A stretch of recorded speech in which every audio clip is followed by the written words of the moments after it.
Hello दोस्तों स्वागत है आप सभी का हमारे आज के इस वीडियो में। दोस्तों तकरीबन 8 दिन के बाद मनीषा का अंतिम संस्कार कर दिया गया है। मनीषा के अंतिम संस्कार में हजारों लोगों की भीड़ पहुंची। उसी बीच लोगों ने मनीषा अमर रहे के नारे भी लगाए। आपको बता दें कि भिवानी में इंटरनेट भी बिल्कुल पूरी तरह से बंद कर दिया गया है। बड़ी खबर दोस्तों ये है कि अब मनीषा के केस में गैंगस्टर लॉरेंस बिश्नोई की एंट्री हुई है। आपको बता दें कि गैंगस्टर लॉरेंस बिश्नोई ने मनीषा के केस को लेकर एक पोस्ट अपलोड की है। पोस्ट में लॉरेंस बिश्नोई ने कहा, अगर पुलिस या सरकार मनीषा को इंसाफ नहीं दिला पाती है तो हम मनीषा को इंसाफ दिलाएंगे। कातिल को हम ढूंढकर मौत के घाट उतार देंगे। मनीषा एक प्ले स्कूल में टीचर थी। रोजाना की तरह मनीषा 11 अगस्त को अपने घर से स्कूल के लिए निकली थी। मनीषा ने अपने पिता को कहा था, आज लेट हो जाऊंगी, नर्सिंग कॉलेज में एडमिशन के लिए पता करना है। उसी शाम मनीषा ने तकरीबन 6:30 बजे अपने पिता को कॉल लगाई थी, लेकिन मनीषा के पिता कॉल नहीं उठा पाए। फिर मनीषा घर नहीं लौटी। 2 दिन बाद मनीषा की लाश उसके कॉलेज से करीब 500 मीटर की दूरी पर मिली। दोस्तों पुलिस ने इस मामले की तहकीकात करके इसे सुसाइड घोषित कर दिया है और पुलिस का कहना है कि मनीषा की बॉडी के पास से सुसाइड नोट मिला है और मनीषा ने जहरीली कीटनाशक दवाई पी थी, जिसकी वजह से उसकी मौत हुई है। जब से मृतका की डेड बॉडी हमें मिली है तब से 100% साइंटिफिक इन्वेस्टिगेशन किया जा रहा है। इसके तहत जो जो प्रोसीजर फॉलो करना आता है वो हम फॉलो कर रहे हैं और पोस्टमार्टम 2 बार हो चुका है। भिवानी में भी हुआ और पीजीआई में बोर्ड से भी हुआ, वीडियोग्राफी के साथ हुआ। उसके बाद जो ओपिनियन था, डॉक्टर ने ये बोला कि जब तक रिपोर्ट्स नहीं आएंगे विसरा के और दूसरे रिपोर्ट्स, तब तक हम बता नहीं पाएंगे। और कल वो रिपोर्ट्स आ गए हैं और मेडिकल बोर्ड ने उन रिपोर्ट्स को अध्ययन किया है, एग्जामिन किया है और परिवार के सदस्य और उनके जानकार आए थे कल। मेडिकल बोर्ड जो स्पेशल बनाया था इनको इंटरप्रेट करने के लिए, इनको समझने के लिए रिपोर्ट्स को वो कल समझ के परिवार जनों को ब्रीफ किया गया। जो मोटी बात उन्होंने ये बताई कि ऑर्गेनोफॉस्फरस नाम का एक केमिकल जो इंसेक्टिसाइड है वो मृतक के इंटेस्टाइन्स और किडनी अलग पार्ट्स में मिला है और वो कॉज ऑफ डेथ हो सकता है क्योंकि पॉइजनस है वो।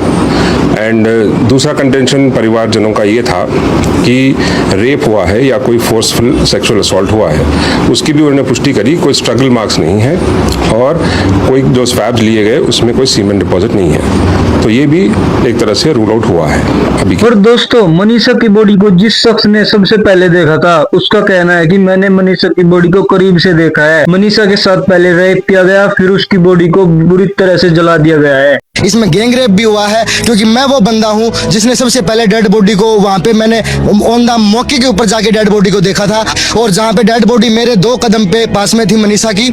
और कोई भी बंदा हरियाणा की 2 करोड़ जनता डेड बॉडी को देख के ये नहीं बता सकती कि ये सुसाइड केस है। मैंने सबसे पहले देखा कि मनीषा का जो गला है वो कटा हुआ है और पीछे जो गर्दन है, गर्दन की 2 इंच की जो अपनी खाल है वो लटकी हुई थी। गर्दन बॉडी से बिल्कुल अलग थी और ये मान के चलो कोई भी बंदा अगर जानवर किसी चीज को नोचेगा तो वो इस हालात में नहीं देख सकते हम। दूसरी बात, उसका जो पूरा जो फेस का जो मांस है वो बिल्कुल खत्म था। ओनली उसका बहन का जो जबड़ा था वो जबड़ा दिखाई दे रहा था। और इस केस को जैसे जली हुई बॉडी होती है हमारी, 2-3 दिन के बाद उसकी खाल जैसी टाइट हो जाती है, इस प्रकार की उस डेड बॉडी की हालत थी। तो मतलब कोई भी बंदा ये साफ नजर आम आदमी, अनपढ़ लोग भी बता सकते हैं कि ये एसिड अटैक था। और मनीषा के परिवारजनों का भी कहना है कि हमारी बेटी सुसाइड नहीं कर सकती और वो सुसाइड नोट भी हमारी बेटी की हैंड राइटिंग का नहीं है। मेरी बेटी कभी भी आत्महत्या नहीं कर सकती। मेरे को इतना उसके ऊपर विश्वास है और प्रशासन कह रही कि उसने आत्महत्या की है। मेरे को ना उसका न्याय चाहिए है। मैं उस चीज को नहीं मानता कि मेरी बेटी आत्महत्या कर देगी और उन्होंने सारी मेडिकल टीम ने ये दिखाया कि उसने आत्महत्या की है। मैं कहता हूँ कि उसने आत्महत्या की है नहीं है। मेरे को इससे ये है कि मेरे को उस बेटी का न्याय चाहिए। आपको दबाया भी गया हुआ है, प्रशासन दबाया भी आपने? प्रशासन ने दबाया है, कमेटी ने मेरे को दबाया है।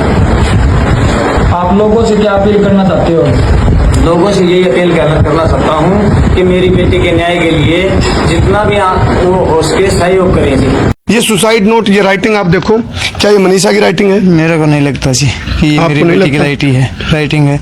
मेरी बेटी क्योंकि इंग्लिश में सुसाइड नोट नहीं लिख सकती। इसी मामले में दोस्तों कार्रवाई न करने की वजह से एसएचओ समेत 4 कांस्टेबल को भी सस्पेंड कर दिया गया है। भिवानी में निजी स्कूल की शिक्षिका मनीषा की हत्या के मामले ने पूरे प्रदेश को झकझोर दिया है।